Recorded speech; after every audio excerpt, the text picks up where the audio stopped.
want to say? Okay, hold on.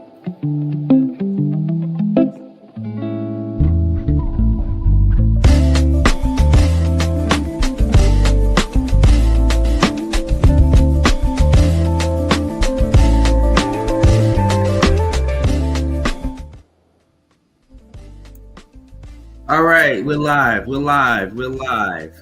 Thank you so much, ladies and gentlemen, for you all's patience. This is Therapy Ain't No Joke. Sorry, we had to work out some kinks in the background here before we could get on the air live. All right, there we go. Therapy Ain't No Joke. Wednesday night, 7 p.m. to 8 p.m. or 7 p.m. to 9 p.m. I am Sean Garvey at the Mental Space Live on YouTube and on all social media, Instagram, Facebook, and X, even X, by the way, and also soon to be on TikTok. Thank you all so much for tuning in. Therapy Ain't No Joke. If you are a first-time viewer to the program, this is the show in which we talk about all things considered mental health in our community, but this is also the program in which this serves as a therapy session for any and all who are in need to come on the program or to watch the program and get insight, advice, and tips on what you can do to manage your mental well-being. And I thought it was only right for myself and for my special guest, in which I'm about to introduce in just a few moments, to come on tonight's program, in which October is Mental Health Awareness Month. Every day, in my humble opinion, is Mental Health Awareness, every single day.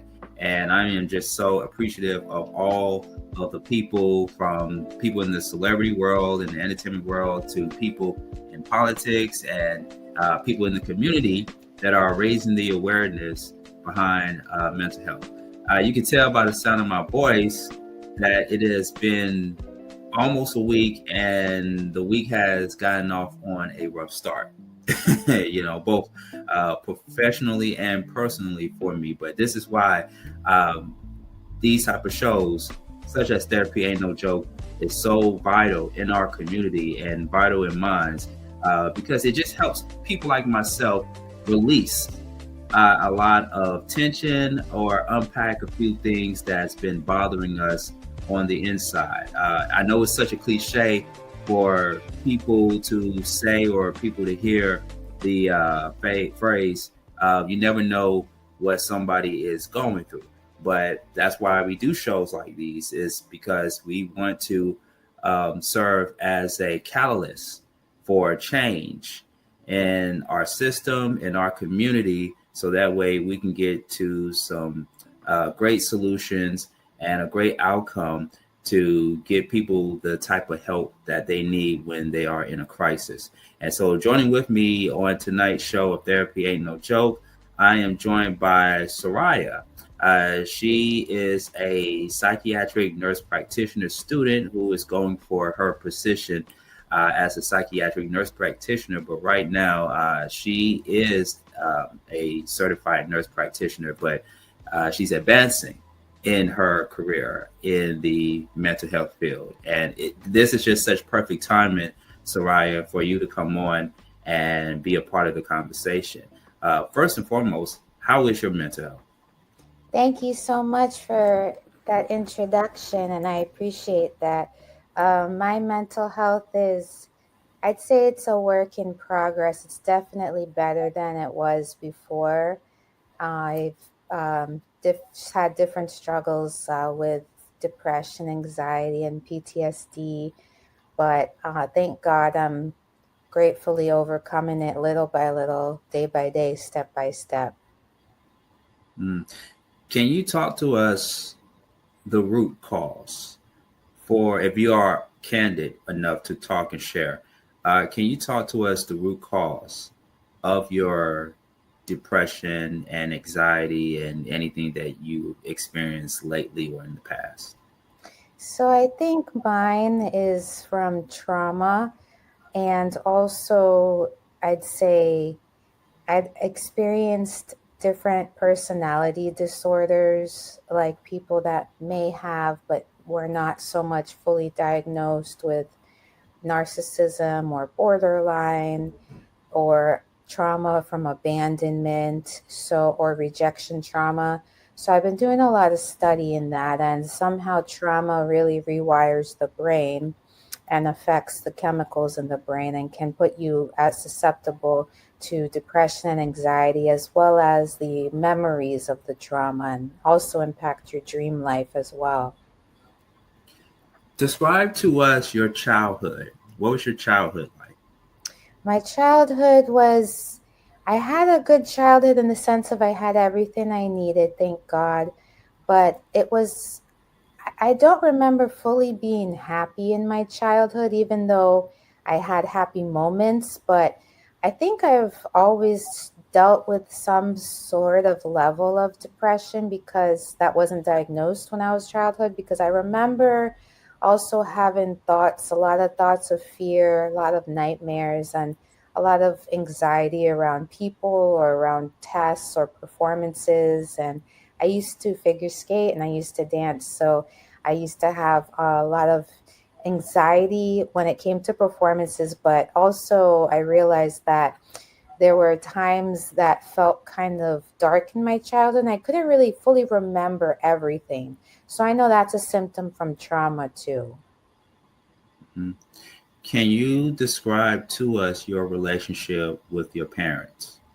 My parents, they're good people. They mean well and they have good hearts. My mom, she was a ultrasound technician and my father had a business that I also help him in sometimes and used to work in. But it's hard because sometimes my parents can be emotionally distant, not so much to where it's like they don't talk to me at all or anything like that, but it's hard because I notice that sometimes emotional distance somebody can interpret as neglect, even though they're not meaning to be neglectful.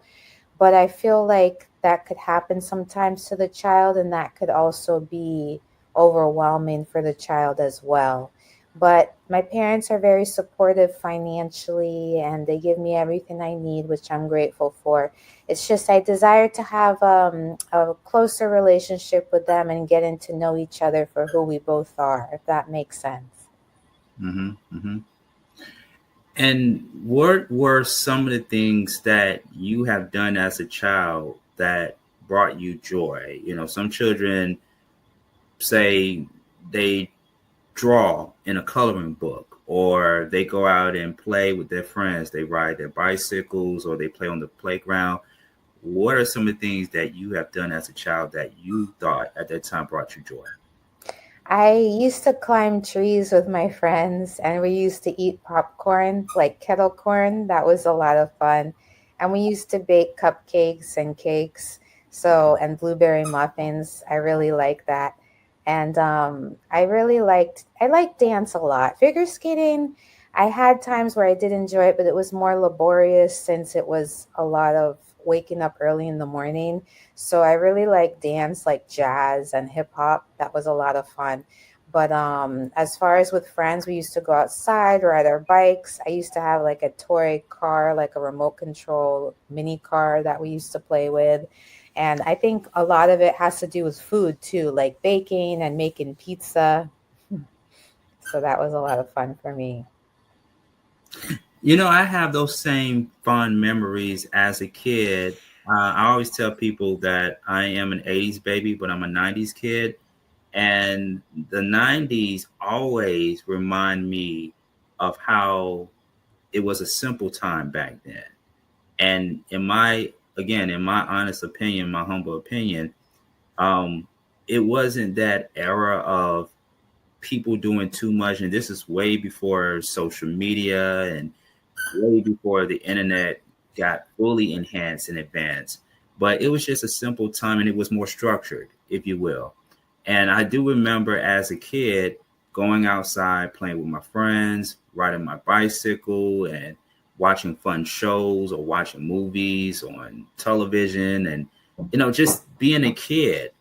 And I didn't know what depression was really like. I didn't know what anxiety was like. I didn't know what trauma looked like. And I know that as a kid, even though I grew up experiencing those great things with family and with friends, there were traumatic moments that I also experienced as a kid as well.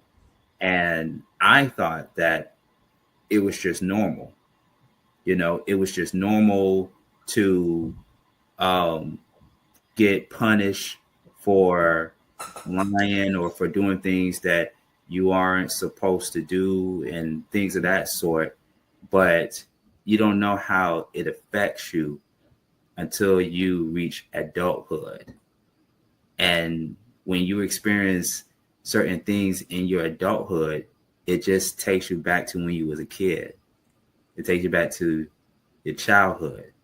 So for you, Soraya, like, can you share some things that you have came across that you have experienced that were what you consider as traumatic moments in your adulthood and that took you back to your childhood?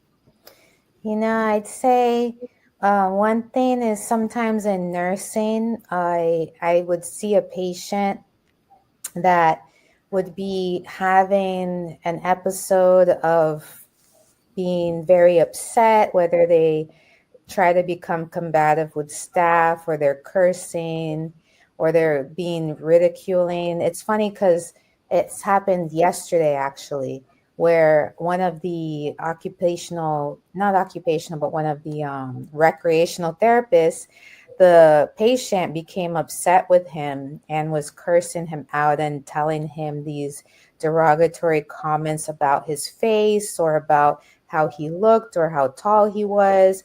And that triggered me back to childhood, like kind of what you said with bullying or like with people criticizing you, because that's one thing that overwhelms me sometimes that I'm working through is trying to accept criticism in a constructive way. But when it comes as like an insult, that's something that triggered me. And then I noticed, like, even after the situation had happened, it took me a while to not have my thoughts racing as much or to not have my heart beating as fast because it made me remember something in my childhood of kind of like what you were saying with like bullying, but like in a sense where like kids just aren't nice to each other and they say like very, yes, blunt things, but also cruel things to each other, you know? So Mm, that was interesting that you mentioned the bullying part because I think sometimes, like, even being picked last in teams, or like if you're on a sports team, or like even if somebody says, oh, you're stupid, you didn't, and they don't really mean it like that in the time. But like later mm, on, you think about it and you kind of internalize, well, maybe I am stupid, this happened, that happened. Then you look for evidence that kind of supports it, because that's mm. how our minds are. We look for negative evidence to support our negative beliefs. Right. So that's an instance that happened that I thought was interesting that took me back to like childhood of like being criticized. So yeah. Yeah, yeah. I definitely agree with you. There are such things as adult bullies.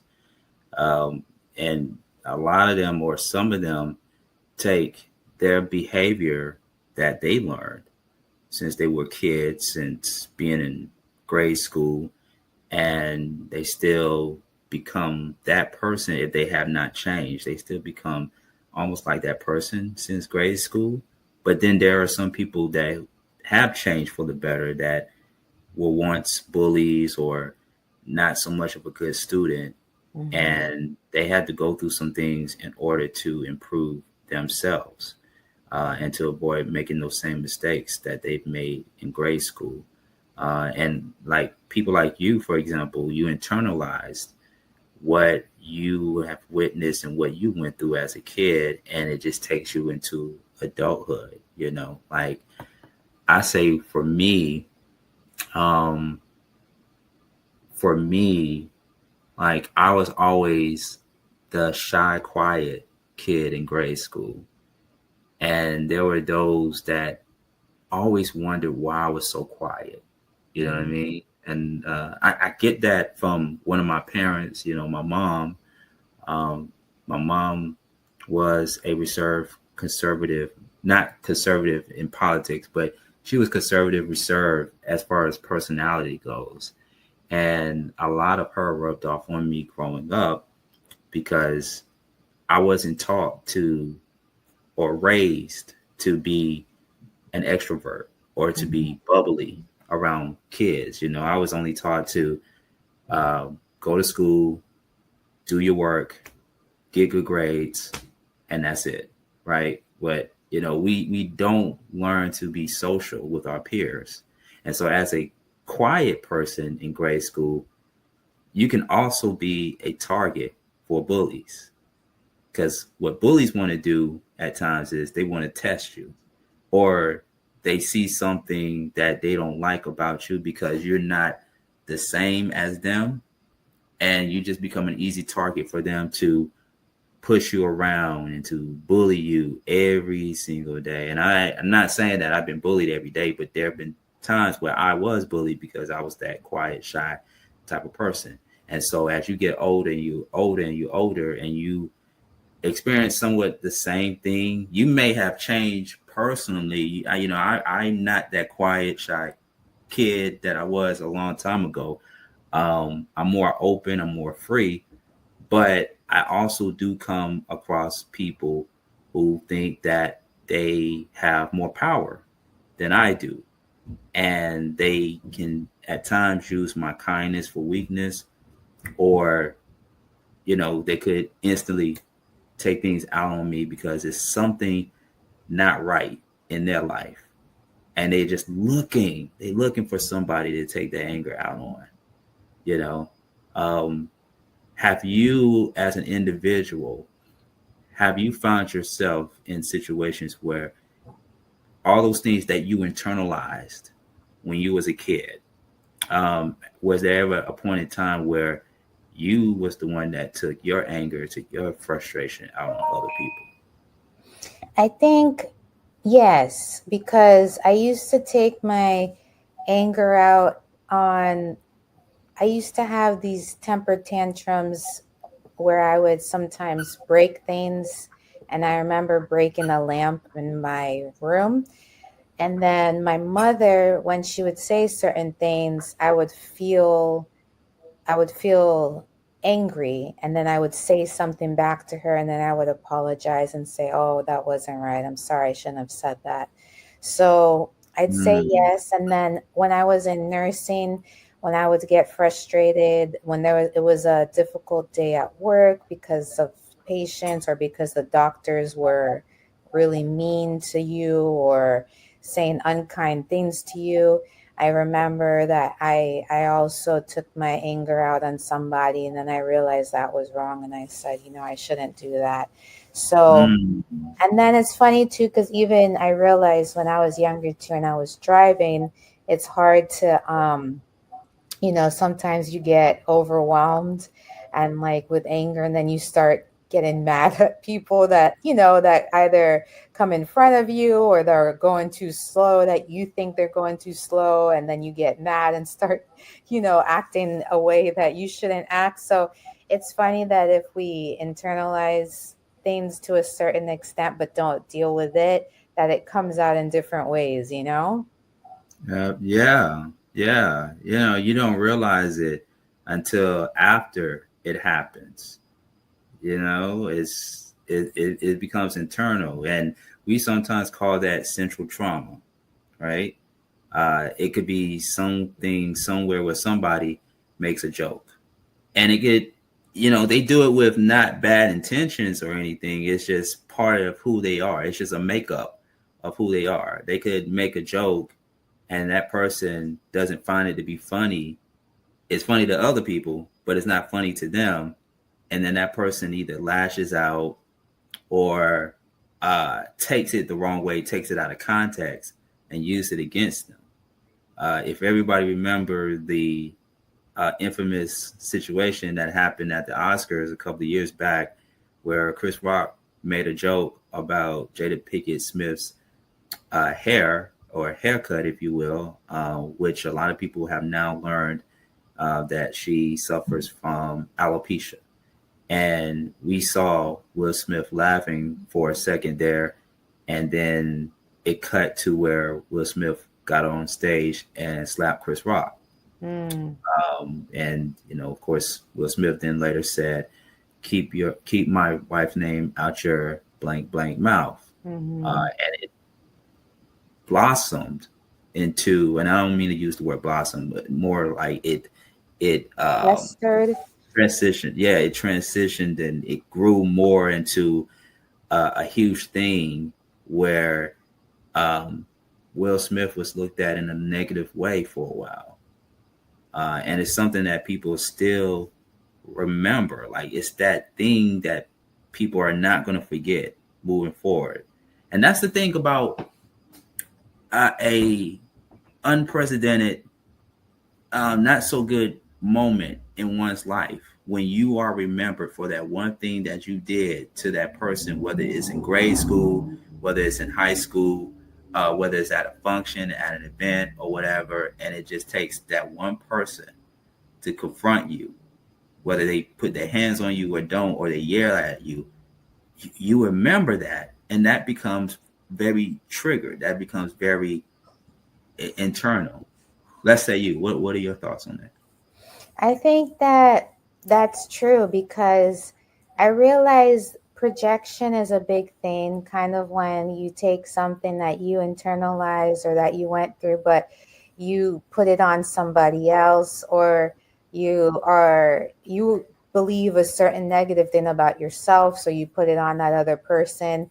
And I think that that's a big thing too that I see a lot in the psychiatric world is I see a lot of projection that patients do because they might become angry at staff and combative at staff when the staff isn't trying to evoke any sort of negativity out of them, but they perceive it as an attack, even though it's not supposed to be perceived that way or not intentioned for that way. So I think that projection's a big thing that I've seen in psychiatry. And also, just even like acting out of trauma too, and not really thinking, but having to use your downstairs brain instead of using your logic brain, if that makes sense. It does. It does. We are at the bottom of the hour of the show. I want to remind people that you are watching Therapy Ain't No Joke. I am Sean Garvey, and I am joined by my special guest, Soraya, who is a psychiatric nurse practitioner student going for her position as a psychiatric nurse practitioner. And she's joining with me today on this edition of Therapy Ain't No Joke as we acknowledge that October is Mental Health Awareness Month. So much is happening in the world, in our climate, in America, and you're always going to hear people bring up mental illness and mental health in dialogues and conversations, and it's just because of the state that we're in. People are feeling the pinch mentally, not just only financially and physically, but also mentally as well. And it's making a very tremendous impact on a lot of people's lives. What does this question for you, Soraya? What does Mental Health Awareness Month mean to you? I think it means when I was with my preceptor, she gave us these ribbons, and they were, I believe, if I remember correctly, green. And she said it's Mental Health Awareness Month, and I was like, oh wow! And it really made me think of just really be able to remember that your mental health is important and that self care is important, but also to see your patients and your mental health patients that are different, struggling with different illnesses, that they also need mental health care as well. And I guess a lot of it just really reminds me of kindness, like being kind to other people, and also being able to encourage other people that they're not alone in their mental health struggles as well. I think that's a big thing. Hmm. What Mental Health Awareness Month mean is getting people to be educated and to be informed that you are not alone and that there is always help around the corner within your support group, and other places that you can seek help from. It's still so much as a society that we can do to continue to help raise the awareness of mental health and to get things changed in law for people to have access to the type of health care that they need for their mental well-being. And it's just it's just a constant reminder uh, for a month of October or for another month to make sure that you checking in on people. You're making sure that, are you good? Are you okay? Do you need help? What kind of support do you need? And also offer those resources to people. I think that's very important. What do you, as a nurse practitioner, because you deal with this type of stuff all the time in your profession, what do you want to see change, whether it's in Congress or in the political world? What do you want to see change or happen for people to get the right kind of care that they need to have? That's great that you mentioned that because I remember I was thinking about that today when on my way from the gym, and it was angering me. And I said, wow, nurses really don't get paid what they're worth, compared to other professions. And I thought about that, and even teachers, the same thing, and probably so many others. But what I want to see change is nurses being really appreciated for what they do. And even though that we've come a long way, and we have Nurses Appreciations Week, and we have nurses discounts and first responders discounts, which I think is great. I still think that there needs to be an awareness of really what nurses and doctors and medical professionals do, and teachers teaching the medical profession as well, what they do and what they sacrifice for society. That, and then I also really feel strongly about like workplace violence, how despite it increasing, what exactly is being changed in the different facilities. For example, there's a facility that I know personally about, that there is many assaults on work nurses and staff, and many different instances where staff or nurses were having to be hospitalized. And even in that, what happened in Loxahatchee, Florida, where the nurse almost lost her life, and we don't even know if she's going to be able to be fully functioning again because of what a patient had done to her, and how he had belligerently beaten her so horribly. So I think what needs to be done is just greater measures taken against workplace violence, whether it's enhanced security, more security guards, metal detectors, more care or more finances going into really trying to de-escalate patients, or different medications that might be able to work for a longer term, or whatever it is that could help against that. But that is something that really needs to be addressed, because staff and nurses, they're really taking a hit all the time. It's very regular that staff gets assaulted by a patient. So that's a big thing. Why do you think a lot is not being done to make sure that a lot of nurses and people that are in that profession are being protected? Why do you think that is? Yeah, honestly, in my personal experience, when I asked that question, they were saying, well, we don't have enough money to hire a security guard. We don't have this and that. And I was like, I feel like there's, in my opinion, at that particular instance, I felt like there was a lot of excuses being made to not protect the staff. And also, they said too, that, oh, this is a psychiatric field, so it's common. Like, these patients, they just get combative, or they just get aggressive, and this is common in the psychiatric field. And I said to myself, despite it being common or not, you have people getting hurt, and that's not acceptable. So those are some of the excuses that I've heard. And while it's true, Some people may not have the funding, some people may not have the staff numbers. That's a big issue with workplace violence too, is like short staff.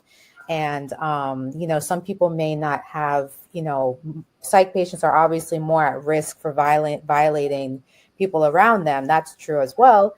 I think a big thing of why it's not being done, why it's something isn't being done all the time, is like either complacency or just a lack of funding with the staff, ensuring that there's adequate staff, and also burnout. I think a lot of people get burnt out and get a little bit complacent with certain things, and then they see it as a regular thing, like, oh, it's just regular, people assault each other all the time, whatever, it just happens, we just have to get over it.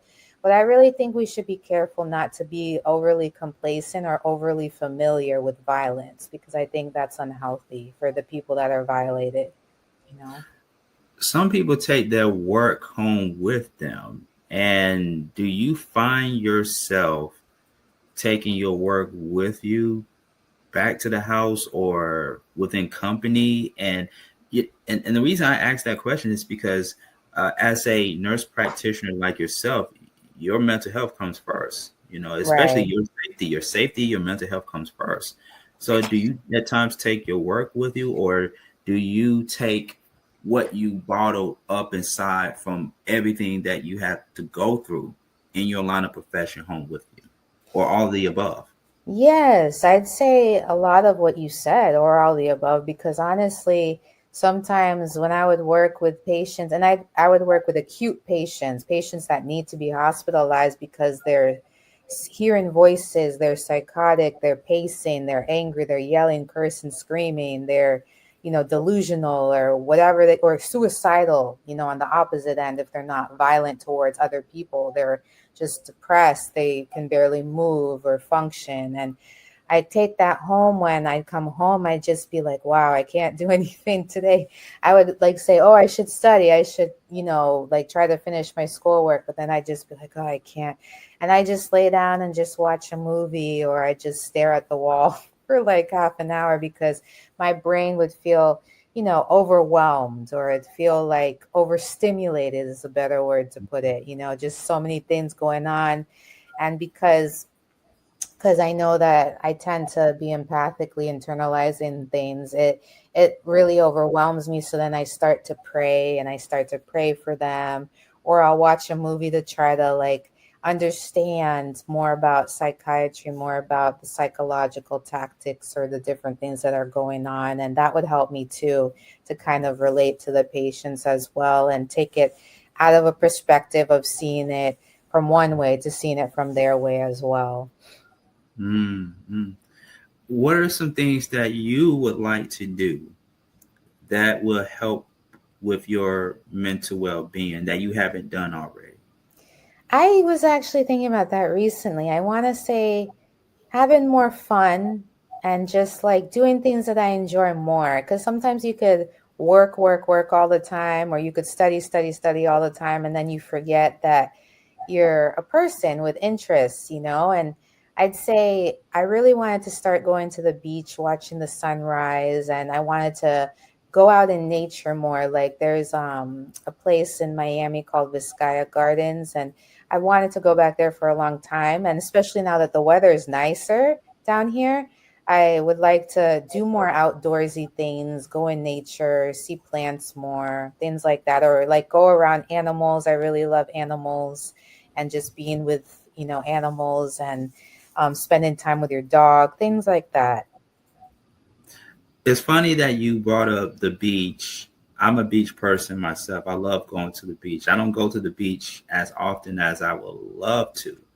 But when I go to the beach and I'm in front of the water and the sun above it, it just erases everything that has happened. Well, I mean, let me rephrase that. It doesn't completely erase everything that has happened in your life, or it doesn't erase everything out of your memory, but it causes you to take a break from remembering those things or thinking about those things, and you just start to reflect on where you want to go and how you want to be a better person and what you're willing to do to accomplish that and to execute that.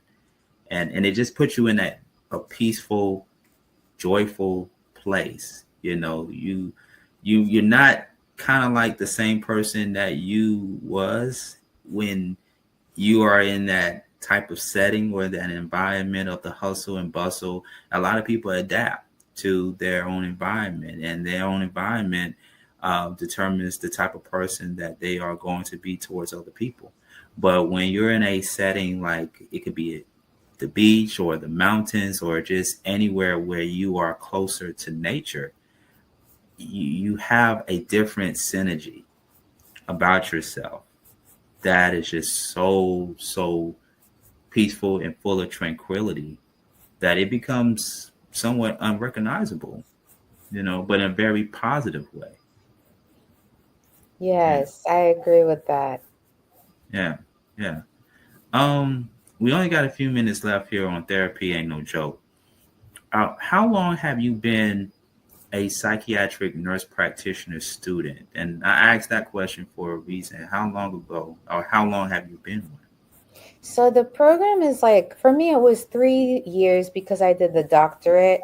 If For my school you have to do the doctorate to become the psychiatric nurse practitioner, but for some people they just need the master's and it takes more like 2 years. So I did it from the bachelor's and then got the master's and then got the doctorate. So 3 years, and then I've been in psychiatric nursing for probably like 2 years. And then I also did psychology when I was younger. So that wasn't nursing, but it was more of like study of the mind. I did that for a while, learning about, different psychologists and therapies and what have you. So I'd say a couple years total, a few years. And I asked that question because 5 years ago, of course, we got hit with the pandemic. And were you involved in the program or somewhat involved with it during the crisis that was happening around the globe? Yes, I was teaching actually in person. And it's funny because they were desperate for teachers because a lot of teachers didn't feel safe, especially being that children are high risk to carry communicable diseases. So I was a teacher at a Jewish school. And it's like, even as a teacher, you do psychology work with kids too, and you listen to them and you see when they're upset, and you go out of your way to try to help them or to talk to them, help them to feel a little better because you want to see them happier. So I'd say during the time of that, I was getting a lot of experience with that, and I saw different grief. Like my students would have to take time off of school because their grandparent died from COVID, or different students got COVID and they were afraid for their family members, and people really couldn't travel as much. So there was a lot of things going on during that time with mental Mm, health too.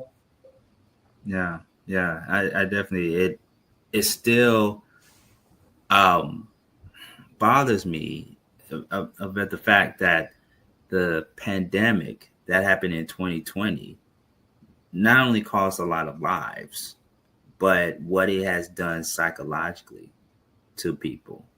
Relationships were not the same. The workplace was not the same. Our everyday activities were not the same. And that definitely made a very big negative impact to somebody's psyche. I mean, Yes. I actually myself, and I'm not afraid to say it on air, but I've had some people that I stopped talking to since the pandemic. And these were folks that I was talking to consistently before the pandemic. But sometimes when things happen, it causes the relationship between each parties to go into a detour route. And maybe it just also shows the type of people, or shows who they really are, and it leaves you, it causes you to determine or make a decision whether you want to still rock out with that person or not, or if you want to still have a relationship with that person. You kind of see, depending on what the event is, you kind of see how they're going to be and how they're going to react to something. And you have to make a decision. I keep reiterating, you got to make a decision if this is somebody that I want to still socially be involved with. And that segues to my next question to you. As a student of the medical field, you work a lot. I can tell that by your profession, you definitely work a lot.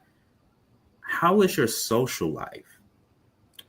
And how does that tie in with mental health for you? Yes, it's funny because my social life has really been pretty non-existent for the most part. Not at 100%, but it's definitely been a lot less, to where the main people I see are my father, sometimes my mom, and then I'll see my friends here and there, like once in a blue moon. And then I'll see a friend from church, or I'll mainly talk to them on the phone here and there, and maybe go out to eat, like, I don't know, like once a month with like a friend, but not really more than that, because it's definitely like school and work take up, it's like two full-time jobs in a way. So even if you're only doing part-time on both, it still takes up a lot of work because you're constantly studying and there's always something to do. But I'd say my social life is definitely a lot less than it used to be.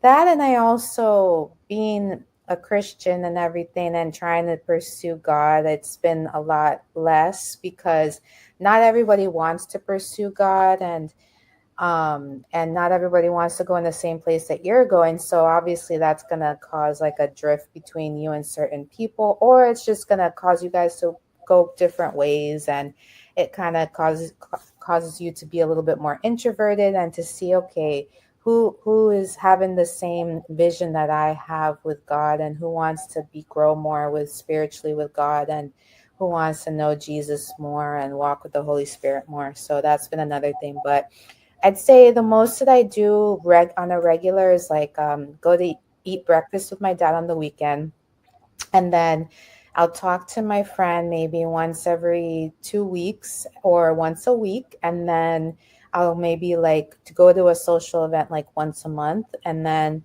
other than that, it's like the gym, and then you see friends at the gym and things like that, or maybe you might go out for like a smoothie after or something, but most of the time it's kind of like that's pretty limited.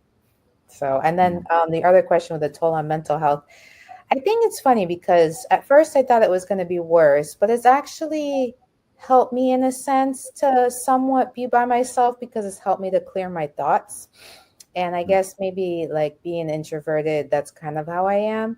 But I know other people with their social life, they find it more binding and more constricting, and they get a little bit more sad when they're not able to see or do the things they used to do. So I try to balance it so I don't stay alone too often, but to where Mm-hmm. I still get some social time, like a little bit that I need, but then also to where I have time where I could think and reflect, if that makes sense. Mm-hmm. Mm-hmm. What do you want to say to people that are in your shoes, going to school, becoming a student, or going to school as a student, and in the same field that you are in, and having to deal with all these different situations and circumstances that challenges your mental health, your mental well-being? Yeah. What advice can you give to people that's listening I right Yeah, that's great. I'd say trust God and never give up. Like don't lose faith, don't lose hope, because when you lose hope is when you get your mental health really goes down the drain, and you're at risk for depression, and you're at risk for more anxiety and just, negative thoughts. So I'd say those are the most important. But also, what else is important is to take care of yourself, to make sure that you have, you care for people, yes, but also, you know, it's cliche, but it's true. You can't care for others unless if you really also take care of yourself, you know, so not to forget about yourself and what you might need. That's a big thing I would say. And to make sure you do things in peace, you know, like always walk in peace. And, you know, and whenever you get overwhelmed or stressed out, it's okay to take a break. That's another thing that I would say, because sometimes people feel like, oh no, like I have to keep going, I have to do this and keep doing all this stuff. And it's okay to not be able to do everything, you know. Yeah, I have to tell myself that in the world of being a broadcaster and to some extent content creator, we as broadcasters and people in the media entertainment business, we try or we do so much. We give our all to people that have grown to watch us and love us and embrace us. But people don't know that we get very burnt out doing what we're doing, especially if you're doing everything by yourself or if you're only doing it with one or two or three people and they're busy as well. They got other stuff that they got going on in their lives. And you're not the only one that's being burnt out. You know, the people that you work alongside with can get very burnt out as well. And we all need that break, like you said, including doing those outdoor activities that we mentioned earlier in the show, or going to the beach or going to the mountains, you know, or if the beach ain't your thing, or if the mountains is not your thing, you just got to find that thing that brings you joy. Kind of like the question that I asked Soraya at the beginning of the show. What brought you joy as a kid, and what brings you joy now as an adult?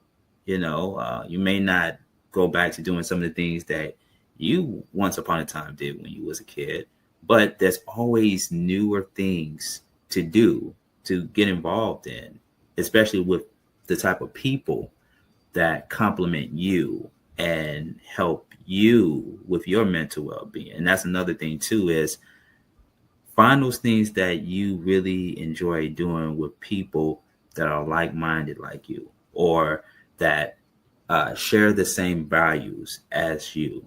You know, everybody that you come in contact with, everybody, a lot of them may not be by your side long term. You know, they just come in for a short period of time for a reason, and then you may not ever speak to that person ever again or see that person ever again. But each individual brings some form of teachable moment. And it just takes us back in time to when we was a kid. But also we have to do a self-check on ourselves and make sure that our mental well-being comes first before anything else. You're not going to interfere my mental well-being, because I got the victory at the end of the day. There we go. Soraya, psychiatric nurse practitioner student, thank you so much for coming on. Therapy ain't no joke. And again, I appreciate you for coming on. You stay in touch with me, and we would love to do a follow-up with you in the near future. And by that time, we will probably start calling you Dr. Soraya. How about that? Thank you, Sean. It was a pleasure. Absolutely, absolutely. And of course, October is Mental Health Awareness Month. So please make sure, I would be remiss if I don't give you all this information. Make sure you find a reputable source to reach out and to contact if you are in need of help. Okay.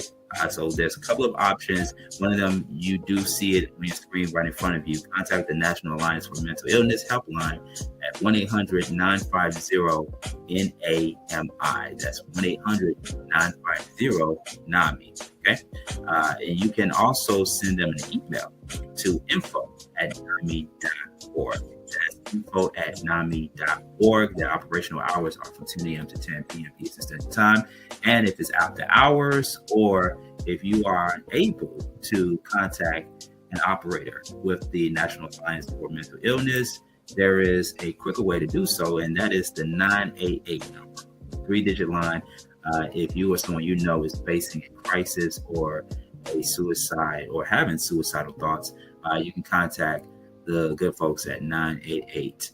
That is 988, not 911. Okay. Only call 911 for real emergencies only. Well, of course, 988 is for emergencies as well. But if you are facing some form of injury in real time or in need of immediate medical attention, 911, of course. But 988, if you or someone you know is facing a mental health crisis. I appreciate everybody for tuning in. And thank you all so much for your patience.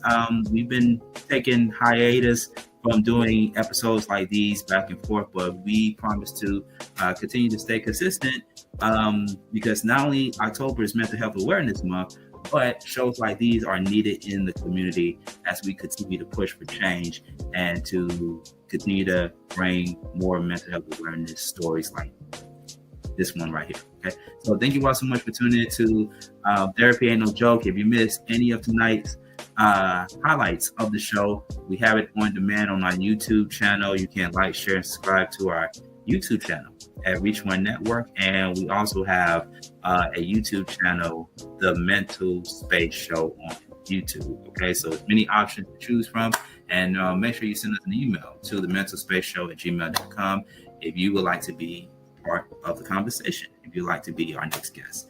I'll see you all next time. See you all next Wednesday live, 7 p.m. to 9 p.m. Eastern Standard Time on our YouTube channel, Reach One Network, or The Mental Space Show.